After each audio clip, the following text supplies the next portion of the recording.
Hello and welcome to another episode of the CG Garage. This is episode number 282, featuring Glenn Derry, one of the world's leading expert, if not in my mind, probably one of the first experts in the field of virtual production. In fact, he is the person that coined the phrase virtual production, which we get to in the podcast. And he came to that conclusion specifically because it was a practical reason to separate himself from regular production. It's really fascinating. Anyway, really have to check it out. Like I said, he is an expert in this area. He worked on in the early days of virtual production and still does. But I mean, he came in from the Avatar days and Aviator and Jungle Book and all of those films. So really knows what he's talking about there. But he also comes from the practical side of things. He worked on as a puppeteer on AI, which was also a really fascinating story from him as well. I really appreciate Glenn. Glenn's really great in terms of sharing his knowledge and sort of being very humble about his roles in this area. But he's very important. So I really appreciate everything that he's given to the field of filmmaking. And obviously we talk about the pandemic and the situation in Hollywood right now with no one filming and how a lot of people think that virtual production is going to save Hollywood, and we talk about the practicalities of what that really means and how that is. So great conversation with Glenn. Really appreciate it. You guys will notice that I'm recording this podcast intro on my own. I don't have my fabulous and wonderful producer, Kristen, helping me. She is on vacation. So that's why I'm trying this video thing outside in my garden, trying to do something different just for kicks. But who knows? Maybe this will work. We're always trying something new. We'll see how that goes. But yeah, Kristen is missed. And if you guys miss Kristen, make sure you let her know on social media. Kristen, we missed you on the last podcast. I know, she's great. All right, a couple of announcements. I'm flying solo, so I'm going to try to get through these quickly on my own. As you guys know, V-Ray 5 for Macs is out, and so you guys should totally check it out. It is available. Lots of great new features. So just go to all of this information. Go to chaosgroup.com for more on that. But V-Ray 5 for Macs is out. V-Ray 5 for Maya is in beta right now, so you guys should totally check that out if you want to check out all the new features and how that works in Maya.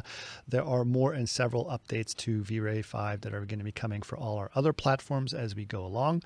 Should note also that if you guys are Phoenix FD users, make sure to download Phoenix FD 4 Update 2, which is critical if you guys are using V-Ray 5. You will need to make sure that you have that update. So check it out. Phoenix FD 4 Update 2 is available too. And V-Ray for Unreal has an update as well that just came out, which is really good. You guys should check that out as well. We have introduced cloud rendering into it because a lot of people have actually been doing a lot of light baking inside of V-Ray for Unreal. So if you're doing light baking inside of Unreal and you don't want to wait for it, you just want to send it off to the cloud, you now have that option. So V-Ray Cloud is now built into V-Ray for Unreal. Definitely worth checking out that stuff.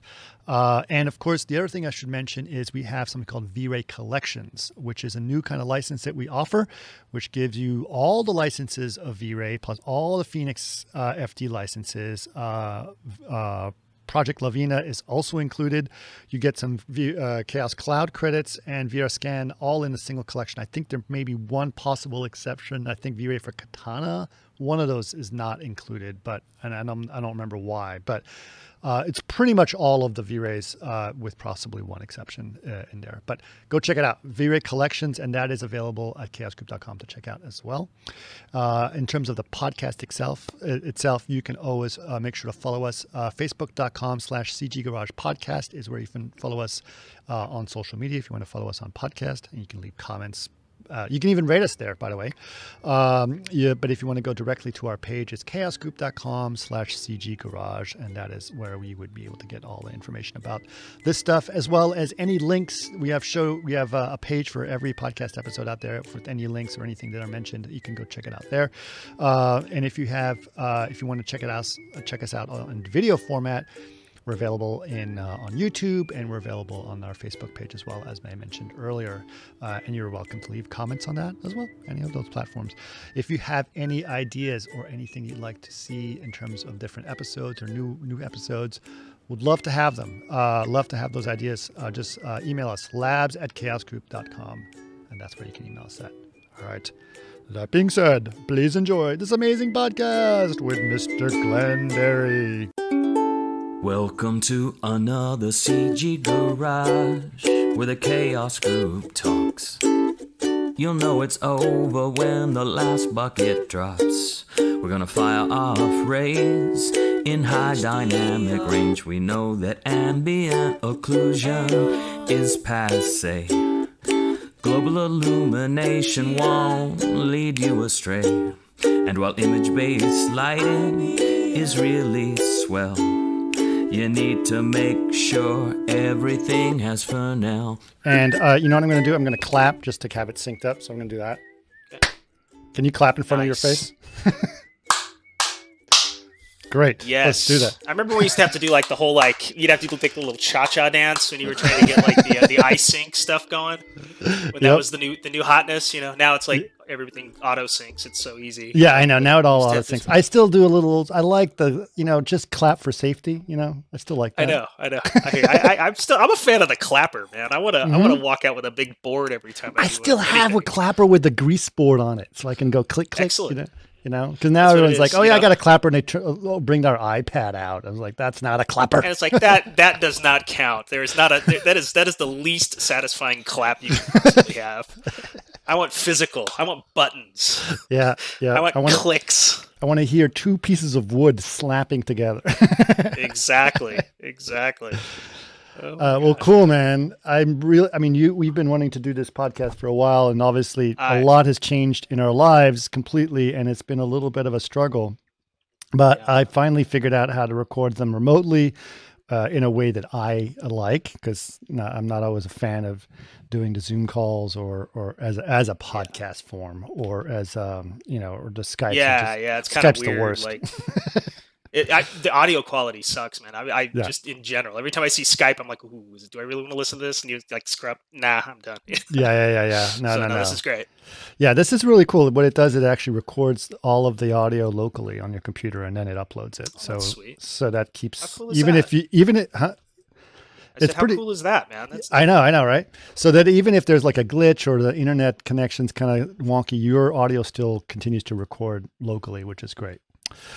All right. Cool. So let's talk a little bit about some stuff going on, because I've been talking about virtual production forever, and you have been in the trenches of virtual production much longer. Say Hollywood. It's a big thing right now. Yeah. It's a big thing right now. But what got you into it? How did this all kind of start, and where did it come from? Well, it started for me at least before we actually started, doing virtual production, before it was called that. Back in the day, I used to like run around on sets doing like video assistant stuff and like previs, like on location, and kind of run around and do that sort of thing. That was like, I used to do puppets like way back in the day, but after puppets, yeah. Where were you doing puppets? Oh, you worked for Stan Winston. Oh, nice. Yeah, for a long time. That was my like late teens, early 20s was kind of like Stan Winston land. Okay, so you went into like the cool effects part of things in your early part of your career, right? Yeah, I was way more physical. My dad's a physical effects guy. I kind of grew up around like blowing cars up and that kind of stuff. But then it turned in later, I kind of got burnt out doing puppets in like around 2000, and kind of was seeing that, the writing on the wall, like, hey, there isn't going to be a lot of this work left. I was working on a movie called AI, and I was puppeteering the little teddy bear, and really, I built this whole cool system to like drive the puppet's face. It was like that little thing. It was like this tall. And he was a pretty amazing puppet. Had like 56 actuators. Wow. For a little tiny bear. Yeah. So I built a whole control system to drive him and stuff. And it was driven by MIDI, which was kind of fun. And I would record. I kind of had a setup where I could record his face motion and like hit a button with my foot and actually record. There was a guy named Jack Angel who'd come in and record the audio. The sound guy would like walk over and put the boom mic in his head, right? And boom mic next to his head, and Spielberg would be standing there, and he'd be like, "Hello, my name is Teddy, and I am a bear." Right. And then I would like take the head off the puppet and put it on my station and like program the animation for the bear doing that. And so I had this like really slick system where it was like foot pedals, and it was kind of like playing a musical instrument. Right. And And so anyway, long-winded way to say that I used to do control systems for puppets, and that kind of led me into like learning how to do animation and rigging and all these things, but in a physical way, Right. right? Like as opposed to like a virtual version of these things. And this was all kind of like the heyday of like high dollar visual effects when they were first coming out, and SGI machines used to cost $1 million, back in the day. Yeah. Um, as we all, yourself included, kind of grew up, So, but I kind of saw what was happening on set there and said to myself, you know what, CG's coming. I need to figure out something else to do. So I ended up, gracefully exiting Stans. He's a wonderful human being. God rest his soul. And I ended up doing video assist for a while, which was kind of weird. Like I was this guy, like hot shit video assist operator that could like go out on sets and like do compositing. And I had my little Maya set up, and I had like a little baby flame. It was called Combustion. Yeah. And I'd like sit out on the set, and literally I would do like comps and like temp things for visual effects supervisors and commercials and whatever. And that was kind of my like hardcore introduction into visual effects, was actually being out on a live action set. But on a set. On a set, yeah. Like so, like comping with like an MX50, like which is like this old school Panasonic video mixer, like you would see on a, like a TV station, back in the day, like an old, public access station, Star Wipes, like that kind of thing. Yep. So we had this, we'd have these carts that you'd push around, and they were like a little mini TV station. And we'd take in the standard definition video feeds from, the film cameras back then, and, plug them into your station. And I had like a full on, it was called a D-Vision, which is like a precursor to the Avid or any of those. And we would like just record video, and I'd be cutting the takes and cutting the shots as they were coming off the camera, and kind of, basically trying to figure out how to rapidly get the story told as fast as possible and show these guys back what was going on. This stuff all became commonplace later, but we were doing it like the team I was working with named Video Hawks. We were doing it like way at the very beginning of sort of digital, video at the time, which was cool. Yeah. But that's how I came to it, was like from set. Like I was the guy on set who always had the stuff. But by having all that set experience, as things transitioned into, sort of more like visual effects and CG and that kind of thing, I knew the language that the, like let's say the DP spoke, because I'd been working with DPs forever, and I knew what directors wanted to see because I'd been working with these guys. So I knew what these guys wanted as tool sets. Right. And so a lot of what it became was just us virtualizing objects that they already knew how to use. Right. Because if I'm doing previs, I'm the guy making the shot calls. I'm sitting there, I'm putting the camera up. I'm the one, deciding what the shot is. Sure. And that's like the first rule of anything, is you want them to do the work, because if they do the work, then they own it. They put their stink on it, and then it's theirs. Yeah. So, one of the first things we made was like a little wheels box that would like feed into the Motionbuilder. Oh yeah. At the time. So we would feed. So what are we talking like? Let's give it around a time. I know you said that SGIs were like $1 million, which they were, but first of all, SGI was still around, so that already puts it at a date on it. But this got to be late 90s, right? Well, or early 2000. Yeah, for me, when we started doing virtual production, that was a little later. That was like 2003, 2004. That's still pretty early. Yeah. I mean, and then it was simply like, take this, pan tilt head device, this wheels box, and feed it into.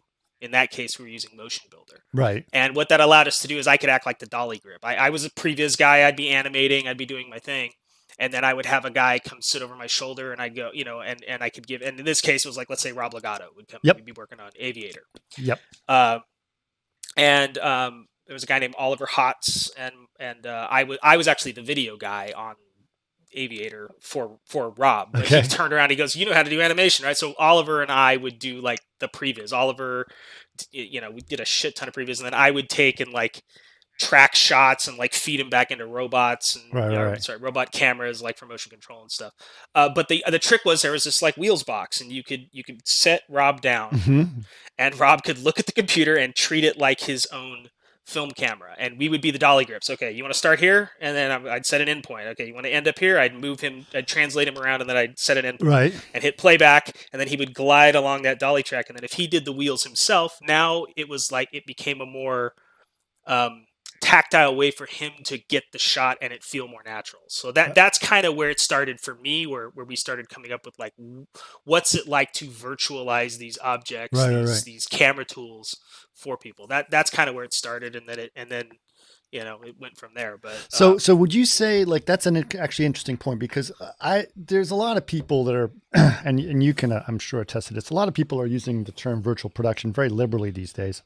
Yeah. In the same way, I always joke, it's like, that's like saying, cruise control is autonomous driving, It's like, look, to me, I mean, virtual production is an awesome word. I was the first virtual production supervisor on Avatar and all this stuff. Really, I'll tell you why we named it that. It was I called it virtual production, and I made myself the supervisor. It's so I wasn't the visual effects supervisor. Oh, right. It's like there's another creative guy there who's doing stuff, but it's like I'm doing things similar to what they're doing, but I'm sort of focusing on the production side, the front end side, as opposed to the back end side. Right. And so it was a good way to delineate the work. The team that I was working with, building, hiring, shuffling around, we're doing different things than what you would do in a post workflow, right? We're building sets. We're not working on shots. Yeah. It's a different concept, right?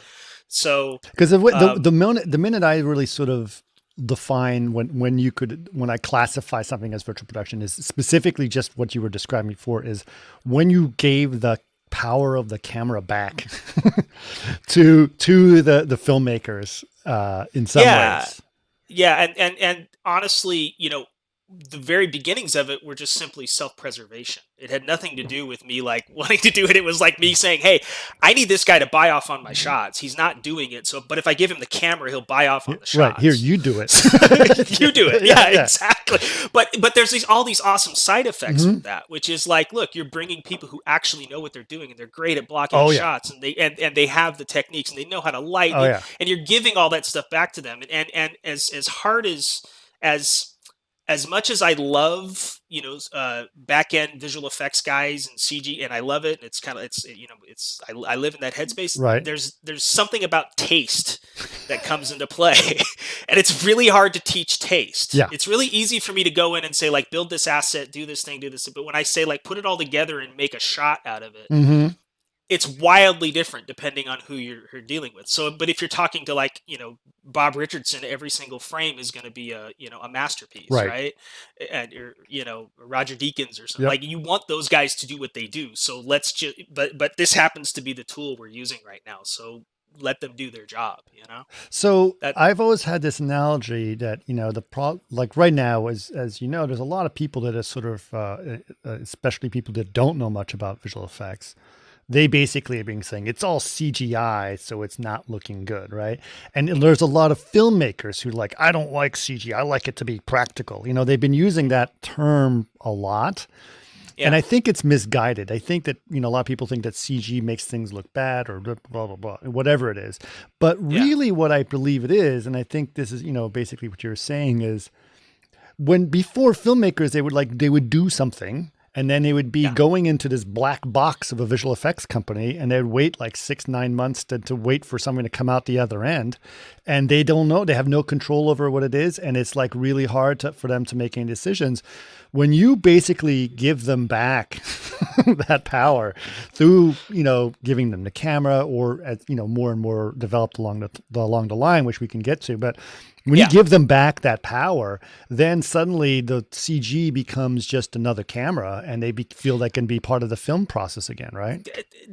Absolutely. I mean, like when 3/4 of your movie is a visual effect, right? If you look at any modern Marvel movie or something like that, where there's no set, there's nothing there half the time except maybe like 2 actors and a green screen. It's like, it's really hard to make a decision that ultimately, after it goes to this giant machine with thousands of people touching it, the more handmade you can make it, the more towards the front end you can help those decisions get pushed along, it just makes a better product. It just makes things look a lot better. And you're right on the money. I mean, the thing is, the second you kick it over the fence, if I have no idea what's going to come at me, and many times, sitting in a director or DP's shoes, you don't even know how to articulate what's wrong. You're sitting there going like, I don't even have that language, right? Because and the visual effects supervisor at that point's all beat up and just like, fuck, I just want to get this thing out the door and find them for God's. I mean, we've all. I'll do those 6 tweaks. I'll do those 6 tweaks and I'll show it to you next week. I mean, that's like. And well, there's that part of it, and just simply like, what are the 6 tweaks I want? I mean, it's such a hard thing. Like, it's so hard. Where filmmaking is, at least that I've participated in, is a hugely collaborative experience. Yes. You're out there and you're seeing it, and you're moving, and it's about live iterations as well. Yeah, it's exactly. And the faster you can make those iterations, that's what. And I've heard your podcast. I mean, you preach this stuff all the time, so it's no news to you. But when we were first doing it, when we're out building these things to enable these guys to do it, it was like really groundbreaking crap at the time, because you're like, literally, I'm going like, hey, here's the previs, here's the shot, here's your camera, go. Right. Now they're like, okay, now they're in it. Now they're actually making the movie with you, versus like, okay, let's go do another review. Like that whole process of even in previs, which is the fastest version of I guess storyboards, if you want to go way back, but like previs, even though previs is really fast, it's still like 6 dudes in a room, banging out on shots, and you're only seeing them once every 3 or 4 days, right? At best, right? Just because it takes time. This is more the way I like to, and the systems I built and the people I put together. I like to work at the speed of a live action set. I want to be a guy who calls something out on a radio and it just shows up, and the director is able to react with it. Yeah. Like, that's the goal, right? Because that's what they're like on a set. If I say, oh, I need to bring a tree over here, the greens guy goes, tree comes in, and we're just doing that all, live with fancy computer tools now. But it's the same concept. Once you've got director attention, once you've got everybody, production designer, everybody kind of getting behind it, it really does make for a better interactive experience and a better product ultimately. Yeah, absolutely. Well, that's really cool. Okay, so your last we talked to you on Avatar. Actually, interesting. One of my classmates from architecture school, she was an art director on Avatar. Oh, cool. I don't know if you interacted with the art department that much, but then all the time. I mean, they were building with me. I was there. Christy Wilson was her name. I don't know if you know her. Christy. Yeah, absolutely. So anyway, so she would always talk about stuff, because she came from she's just doing practical art direction, and I'm coming from CG side of stuff. And so when she's involved in like Aviator, she was like, there's all this CG stuff. And then she's like getting frustrated. It's like, no, it's really cool. And so I'm trying to explain to her all of that stuff, Well, so honestly, that's most of the world I live in now is front end. It's that interaction between the production designer, art department, and then that has to get turned into something that you're gonna go start making the movie with, right? And in the old days, it was it's like illustrators and set designers go and they start drawing and hand out plans to construction guys, and off they go, nails go into boards. Now it's the same thing, but it's like it's that those designs go off to a group of CG modelers who are either they're starting on the back end, like Weta or like some big visual effects company going for it, but what the world I live in is, let's build a video game version of that. Let's make a really fast, slap together but looks halfway decent version of those designs, so that we can start putting a place to things, right? I want to build an environment. I want to know that I'm in a place. Like, you're a big proponent of ArcViz and architecture. It's the same thing. I want the place first, and then we'll go tell the story within the place, right? Which is that concept. It's kind of fundamental to us as humans, right? I mean, we need to know kind of where we are and what we're looking at. And movies, to a degree, ultimately you end up with just this 2D thing that that's the end game. And animation is very interesting, because it's usually like a storyboard, and then that storyboard just gets like refined, right? It just keeps like turning to better versions of those storyboards. Starts with a napkin sketch, and that's right. It evolves all the way. So this is similar, except that you get to play in the physical space before you go. You get to play in the 3D space before you go out to the physical space. Right. To begin actually, like, nails on boards, and the way we're using the tools now, and I say the tools in a generalistic sense, like Unreal Engine, virtual production things now. Right. And we can get into that in a bit, but the the idea is you're using this tool set to help build the movie before you go build the movie, right? So, Right. and when you're doing that, you're involving everybody, the director, the the production designer, everybody, DP in the best case scenario, and you're getting everybody on the same page early, and it's just a very, I don't know, it's collaboration to the nth degree if you're doing it right. That's what I love about it. Well, it's really cool, and obviously, I've been following along for a while. I mean, the ideas that are going in there, as well as the tools and the revolutions of the tools, because the tools have changed drastically. When I first started sort of exploring at Chaos Group, started exploring virtual production, and what we were looking at was obviously for Construct, we were looking at doing real time ray tracing, et cetera, and I was in Motionbuilder, right? And I saw the limitations that tool had, but it was really a cool tool at the same time. But then it just sort of became very stagnant. But I could see, one of the biggest problems is that it gave you a kind of an idea of what it was going to look like. It was just a grayscale. You could get a little nice, but it wasn't really going to be very nice, right? And so the limitations of what it could look like became sort of a thing, which is to us was a thing like, oh, well, here's an opportunity for us to ray trace, right? And to see something really cool. And it was a kind of an interesting thing, but obviously now the entire industry has shifted from obviously using Motionbuilder to using game engines as their interface in a lot of ways. And it seems to me that that's an interesting idea, because the whole premise of these game engines is literally to build a game. And what you are literally doing is building a game for the director to play director. Yeah. I mean, I love what Ben and the guys did on Lion King, right? Yeah. It's literally like make a movie the video game, right? I mean, that's what they Yep. Which is really cool. Some very expensive joysticks, but yeah, it's good. Very expensive joysticks, yeah, exactly. And that was kind of like that's kind of like the next level, right? Like when I first started, it was literally just when I was first building the things that everybody was using. And you were physically building that. You do a lot of building things. a lot of building things.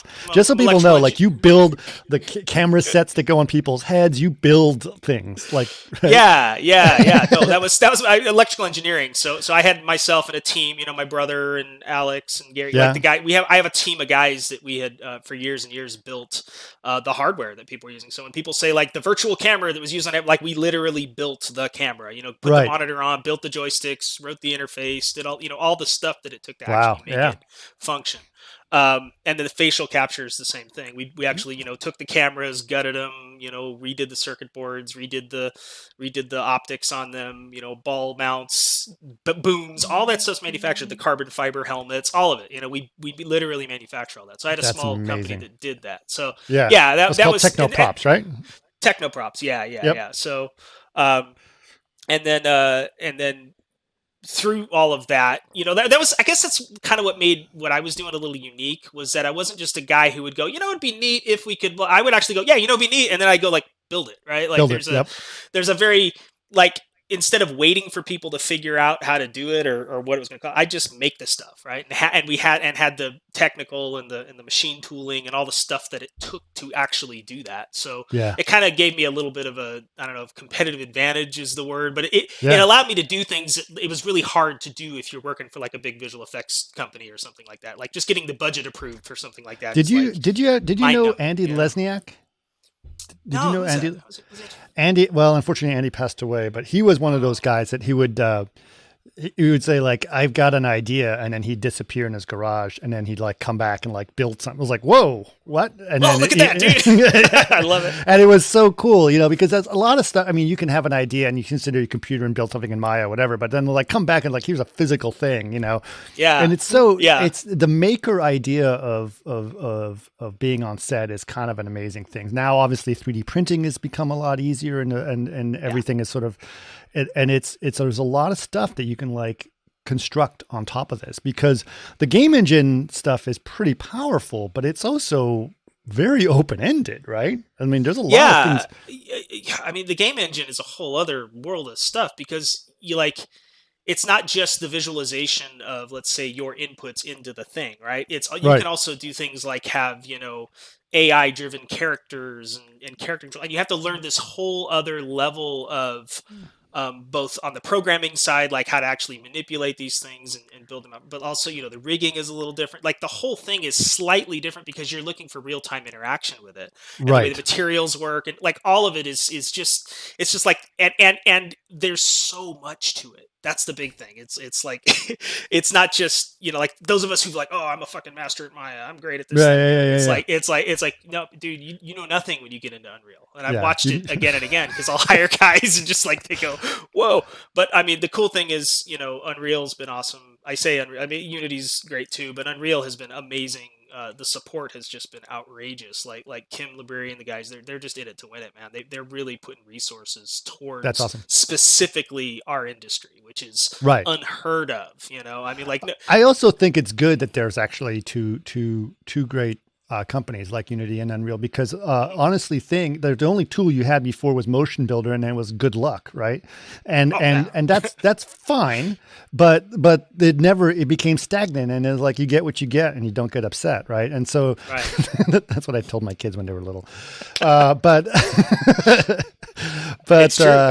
It's true. But then it's like, okay, so now you have Unity and Unreal, and they're both trying to up their game every time. Like, and so now suddenly, like, oh, as a user, you just take advantage of it, right? Yeah, and the cool thing is you're leveraging a lot of, in the same way back in the day, we would leverage like the physical effects industry would leverage like the aerospace industry. The reason California is like the best place in the world to do movies is because there's all these ancillary businesses around that can support the visions of the filmmakers. You got great construction, you've got great aerospace, like all this work that came out of there, and that enabled like the physical effects guys to do it back in the day. Well, the game industry is supporting us now in that same way, in that a lot of these tools are being put into place to make better looking, faster rendering, more awesome video games, and we get like the benefit of that as storytellers. We get to just take those little bits and pieces and go, oh, well, that thing renders in real time now. We can do that. It's just it's so much better. And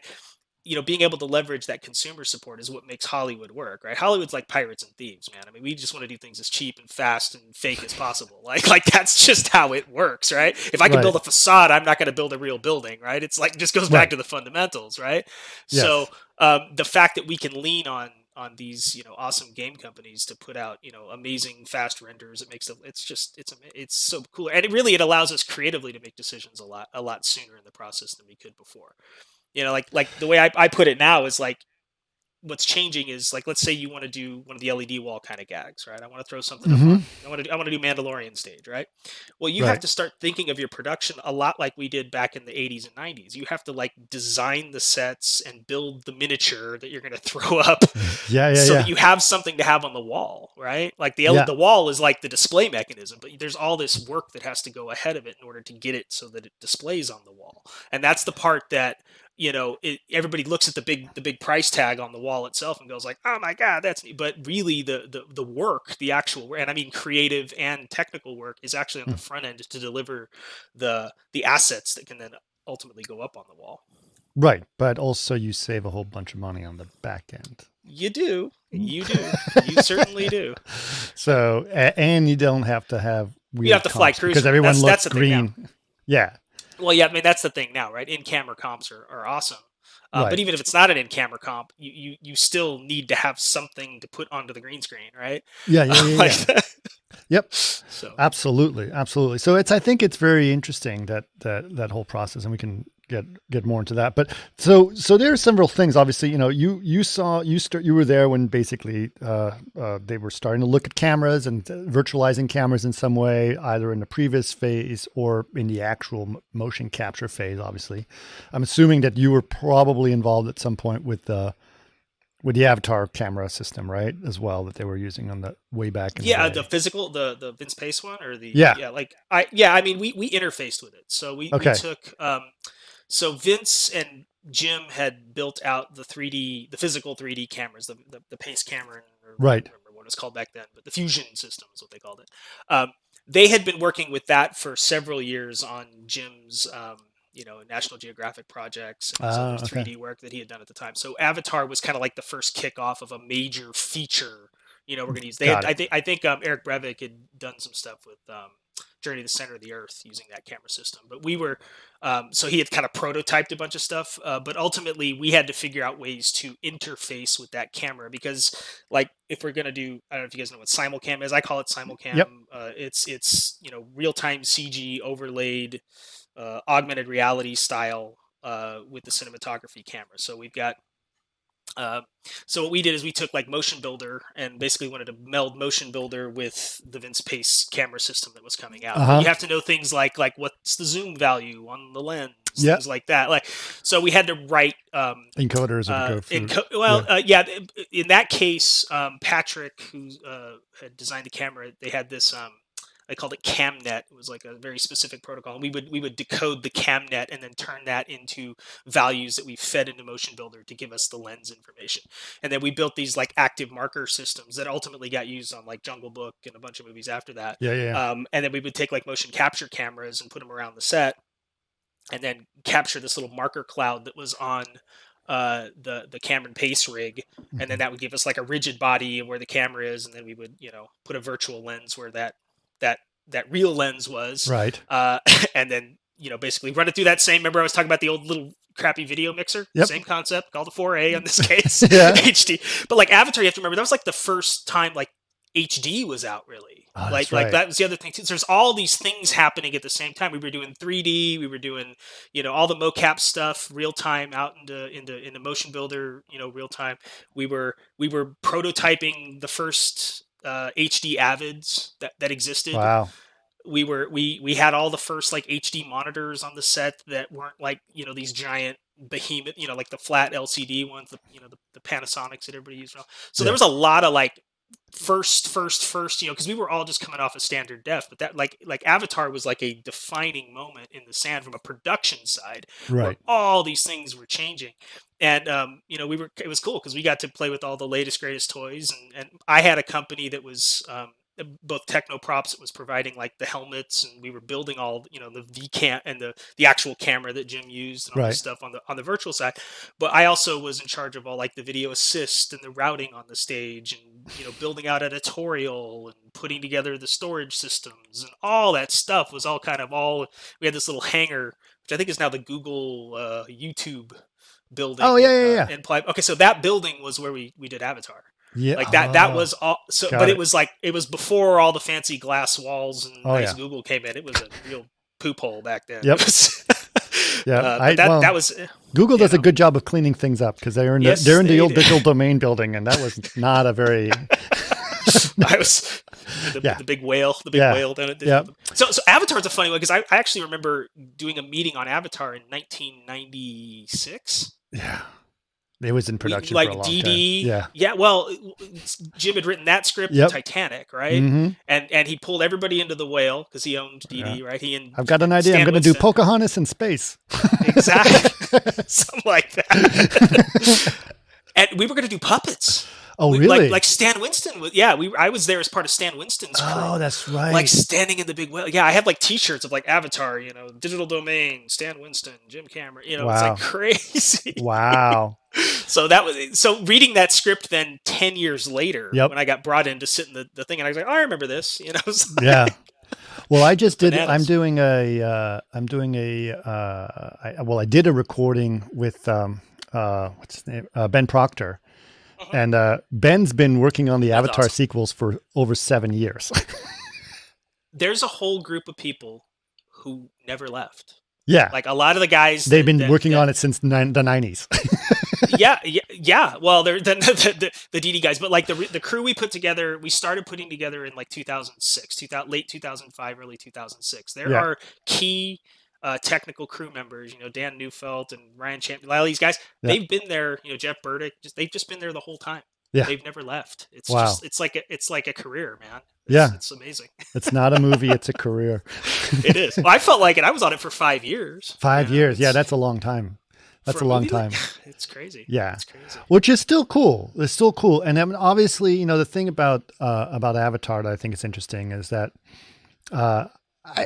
honestly, between you and I, the movie I think was was fun. You know, I don't find it like a groundbreaking movie in terms of a movie, but I think it was incredible in terms of the achievements that it did. I think it really sort of made people realize the importance of filmmaking in terms of trying to get things to look a certain way and to push technology in such an incredible positive way. So there was so much innovation that came out of Avatar that is trickled out to the entire world, right? It became the prototype for how, you know, a lot of media is created, not just movies, but like video games and everything else that kind of, like, if you think about like how game cinematics are produced, right? You know, they're leveraging all the stuff we did, you know, on Avatar. It's pretty cool actually, because you know, we provide like the helmets and the V cams and stuff to a lot of these guys. So it's right. You know, as Technoprops we did. I right. don't own it anymore, but when we were doing that, yeah, we became like, you know, this little niche industry of doing, you know, facial performance capture for everybody, really. It was right. really cool, you know, and it wasn't just, actually it was kind of weird because there was this lull in the film production side. You know, you do Avatar and then, you know, you go in and you have a meeting and the very first word out of the producer's mouth is, well, we don't have Avatar money. Right. Yeah. and I'm like, well, we didn't either when we were making Avatar. We just kind of made it right. as we went along. But, you know, everybody thinks it's like way too expensive. So there was this lull. We did like a few movies. It's interesting. Right on the tail of Avatar. We did Avatar. And then, you know, Spielberg did Tintin with Peter Jackson. Yeah. That one. And then we did Real Steel. And that was it. And then for a while, it was like nothing. There was loved Real Steel. I worked on that movie.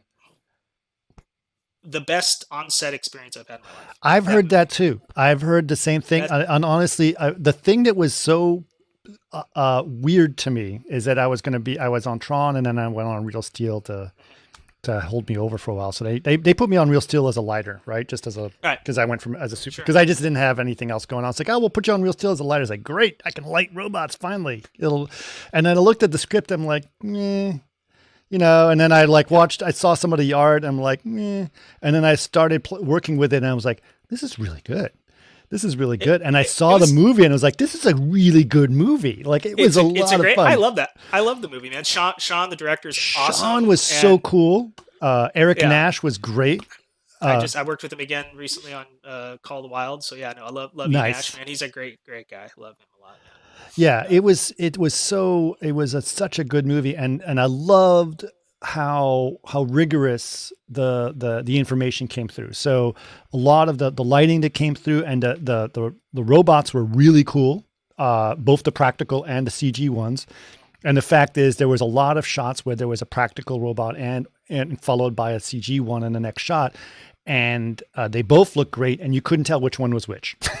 DD did a phenomenal job. I mean, the Legacy guys, you know, the Legacy guys, Stan Winston's crew, right? Those are my Stan boys. Crew, I grew up there, yeah.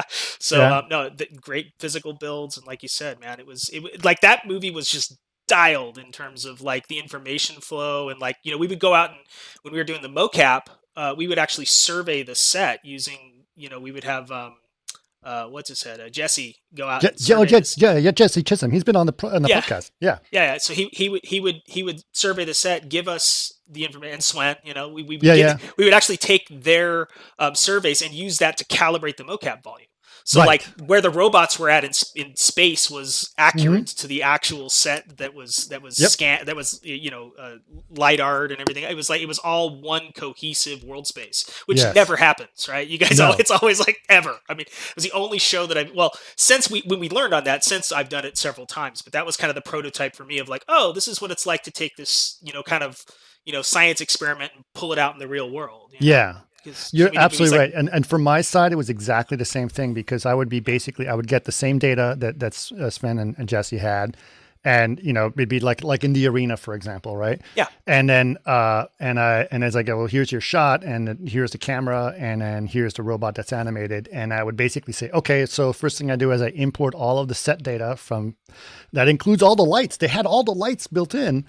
And I was like, okay, so now I hit render and it looks perfect. So what am I supposed to do? What am I doing as a lighter? Yeah. Well, and that's where PBR was just kicking off as well, right? Yeah, Like yeah, yeah. all that sort of the ray tracing, that was all like right at that moment. Was coming into being at that time. So yeah, no, that was amazing. So it looks great. Cool. I mean, I can imagine now you'd like this is to the point where this could be real time. It really just that's the next gag, right? Is I want to be able to just throw a little probe out on the set and go and then feed it in, and here that lighting probe is now feeding my Unreal Sky Dome. And that's what's ultimately lighting the CG effect that I'm putting into the camera in real time. I mean, that's all stuff that we played with. It's done. I think NCAM does it. They've got a setup for it. We built a similar one. It's cool. It's cool stuff, man. I mean, that's certainly the future. And that's certainly what I was trying to do when I was doing Construct. I started realizing, obviously, if I take what I do, and now if we can render things fast enough because of the advances in software and hardware, if I can render things fast enough and ray trace them, and that's another thing that's becoming very important, then you're bridging that gap, right? You can take the stuff that's going in, and basically the filmmaker can get a much closer look at what they're supposed to look like. And make those adjustments right there, because how many times have I been given a plate of a blank background and say, put a robot in there or whatever, it's like, they never lit it for a robot. And you got no set photography and you don't know what you're looking at. No context. Like, but if they actually had like a CG thing that they would say, okay, now compose it the way you want it and actually have a virtual robot in there, and then the DP could actually light it correctly, then it would actually be a much better thing. No, it's cool. It's certainly coming along. And watching. I mean, I don't. Did you see the new the tech demo that they put out last week? The guys. So many triangles. So many triangles.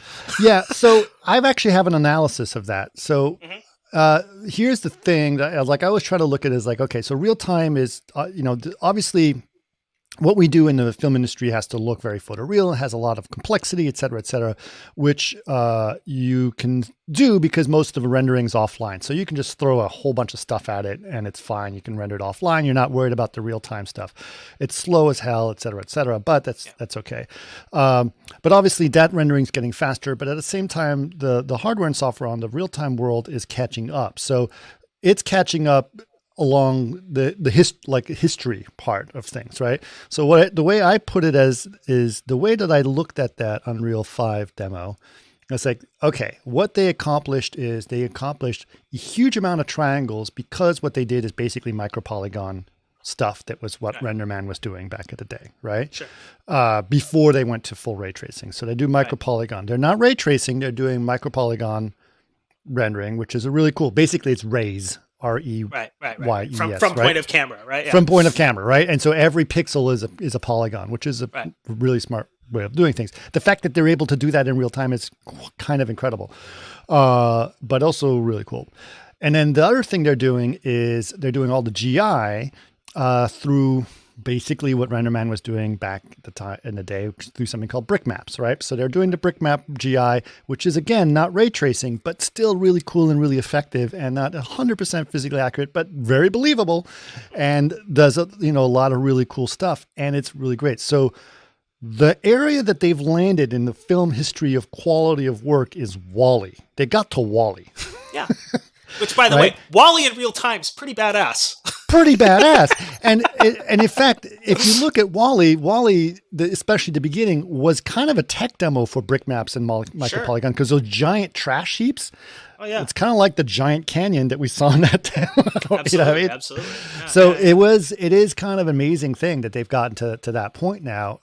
And obviously, I think what it's ultimately going to go is real time wants to get to ray tracing, fully ray tracing. They do, and the hardware will get there, right? I mean, yes, the hardware and the software. The software has to get there too, and so there's a lot of challenges. You can't. I mean, ray tracing is slow for a reason, right? So it's because it's very complicated things that you need to do, but you will get there eventually, right? And so like the systems I've been like brainstorming in my head, and I actually talked to you years about it, is like, what's the fastest way to get something that I can punt out to a proper ray tracer, bake that lighting in for the scene that I'm working on, and then bring it back into my game engine, on a lower poly asset as fast as possible? What's the process to make Right. the turnaround go as quickly as possible? Which is a lot of stuff they're doing on Mandalorian, frankly. I mean, that's how they're able to achieve that sort of depth of look and the sort of GI that they're doing is they're pre-baking. They baked the lighting. Don't tell anyone they baked the lighting.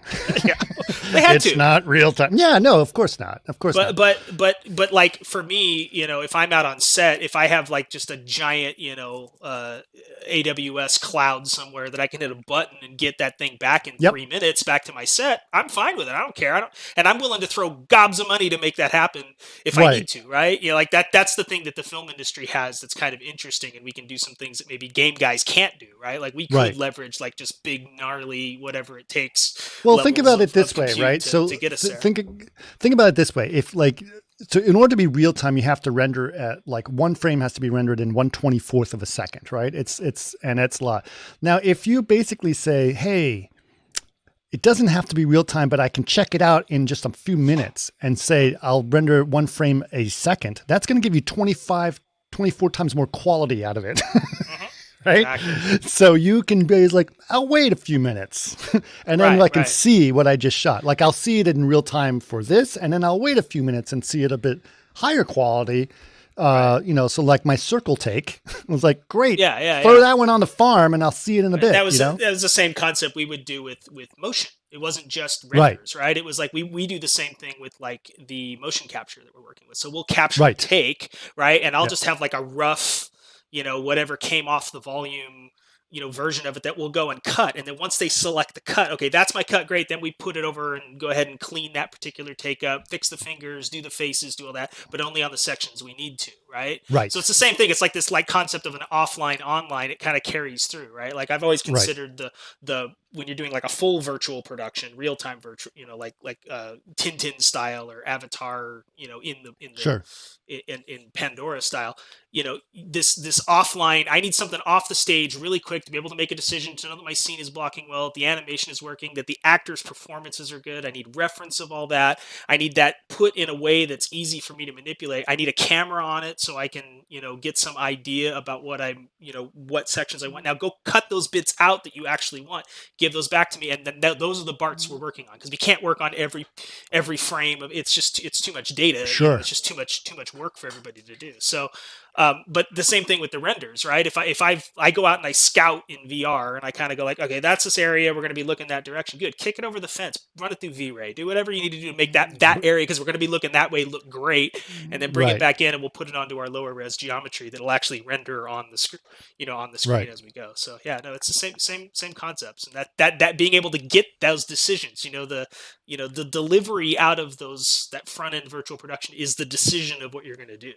Right, like that. Well, it's not the actual assets themselves. Many times, it's just like, what are we doing? Are we building this? Are we physically building it? Are we virtually building it? What are we doing? So we need enough information at that point to make those decisions.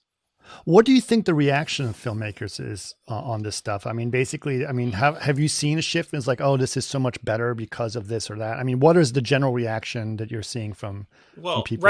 Right now, given the Rona and all the stuff that's going on, it's like, this is the only way we're going to be able to make movies. What are we doing? I'm not going to be able to go to London and shoot in the streets anymore. How do you do? It's very like practically driven, right? But for me, look, man. I think if you can engage your creative participants as early as possible, if you can engage them in a way that's meaningful to them, then you got them. If it becomes a technical exercise, if it becomes a, like you and I geeking about renders, like that you're going to lose a lot of people, right? Yeah, but that's us.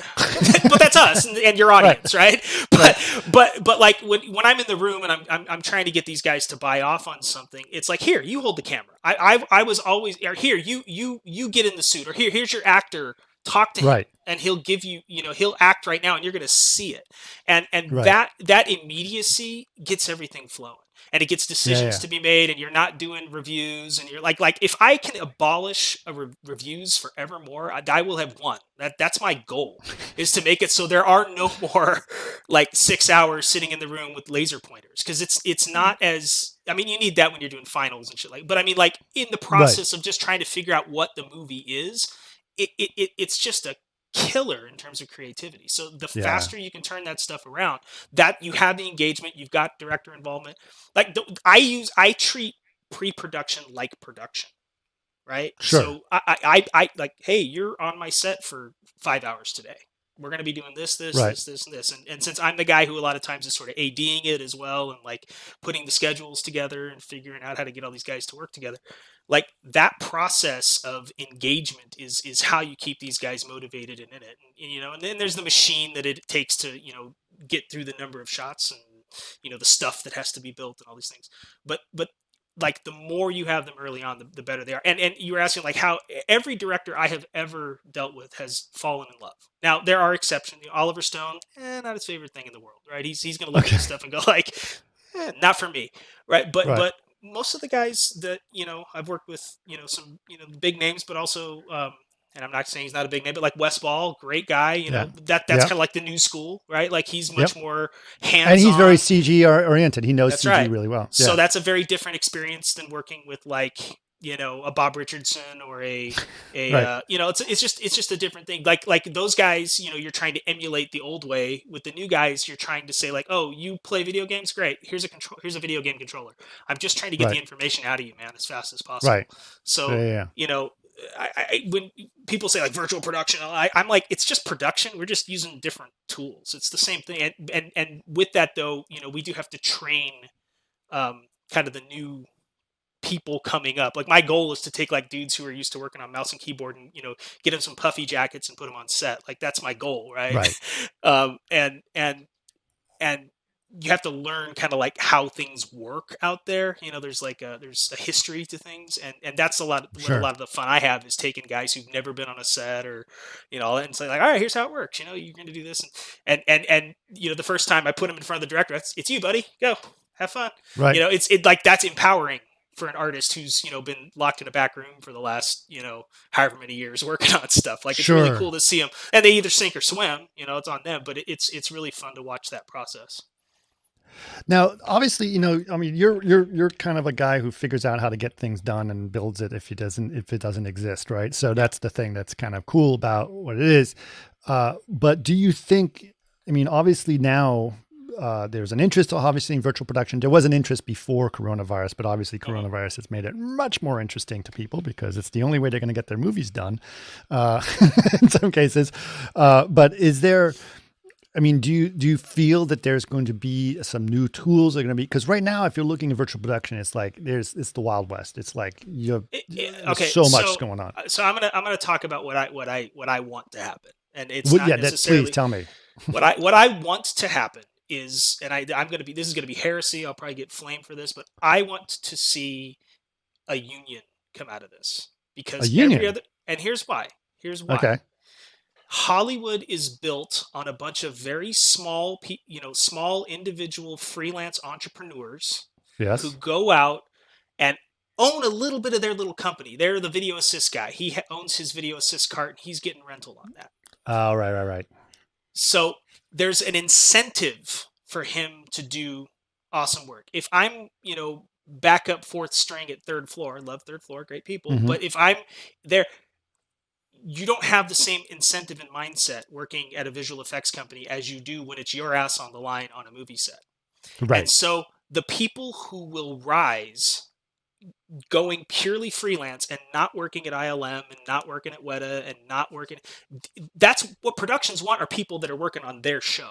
They don't want to have to hire the stuff out. They just don't. But it's the only way they've been able to get the work done today. Right. And so if there were a union, and the reason I say union is you guys still want bennies. People who are doing visual effects still need benefits. They still need, you know, healthcare. They still need all these things. And so if I'm locked into working at MPC because that's how I'm able to afford my benefits and stuff like that, it's maybe not getting me the best people possible out on set. Right. So if we made an actual union where there was like an equivalency of you to the camera department, the virtual production supervisor's DP, you know, the VAD guys like a concept artist. artist, right? So Right. there are already equivalencies out there. The IA could come in and like set this up so that there were like ways for these guys to get benefits, and then the crews would go from show to show to show and do what they were doing, and then they would Right. also be entrepreneurially incentivized because they could have their own kit and do all these things. Because right now there's like this, like you said, it's the Wild West. Okay, I need a virtual camera. Who the fuck do I call? What does that even mean? Right? Like Yeah. I have it. I built the stuff. I can rent it Right. out and do all this stuff. But I'm, like you as an individual, if I were to say, like, if I go to a DIT and I say, hey, I need a monitor, he goes out next day, buys it, and he's renting it to you. I want to give that same power to the individual operators operators and supervisors who are out on the set. They need that power because then they're because the hours suck. And the food is okay, but it's not the same thing as going down the street in Culver City, right? Like there's a lot of things that make working on movie sets hard. It's not an easy lifestyle choice. Right. It's fun, it's creative, it's awesome, but so what do you need to do? You need to entrepreneurially incentivize these people to want to get out of their cushy post jobs, and the only way to do that is to there's got to be some upside to it. And the small company owners who are trying to put this stuff together, they're in the situation where they can't afford to pay insurance on their guys and everything else because it's just not financially viable for them to do so. But if you sort of, like I said, so I'm an outlier in that case because I see how it works in the rest of the industry. Okay. And I don't think of virtual production as visual effects. It's not. It's production. So you need to have that production mindset. You need to have that production. And the thing to think is also interesting, and I may get slapped for saying this too, is I think that's interesting is that visual effects and specifically previous companies are all like saying, we do virtual production. It seems like they're trying to shoehorn some new technology into their old legacy systems. And I feel that visual effects right now does have a huge amount of legacy that they're not letting go of. And that's not necessarily how to make movies and how to innovate. Fundamentally, the studios over the years have made it insanely difficult on visual effects companies. The margins are too low to innovate. Yes. Straight up. That's why when you look at like Unreal, they've got the cash flow coming out of Fortnite in order to afford to innovate and help everybody else out, right? Right.